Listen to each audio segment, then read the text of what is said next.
2025-এ আমাদের পাড়ার সরস্বতী পুজোর সকাল। পূজার আগে আমরা সবাই একটু চা খেয়ে নিচ্ছি। এদিকে চলছে আমাদের রান্নার কাজ। আজ পাড়ার সবাই একসাথে লাঞ্চ ডিনার করব।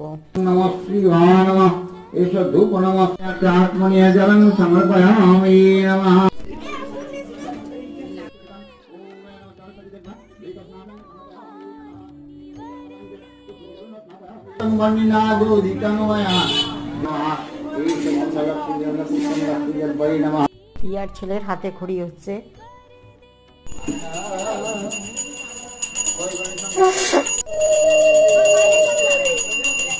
পূজা এবার আমাদের শেষের দিকে, এখন চলছে খাওয়া দাওয়া। এবার আমরা পুজোর দিনে বিশেষ কিছু প্রোগ্রাম রাখিনি, যেহেতু আমাদের বাগানের মধ্যেই পুজো চলছে, একদিকে রান্না চলছে, খাওয়া দাওয়া চলছে, তাই কালকে আমাদের পুরো প্রোগ্রাম দেখবেন।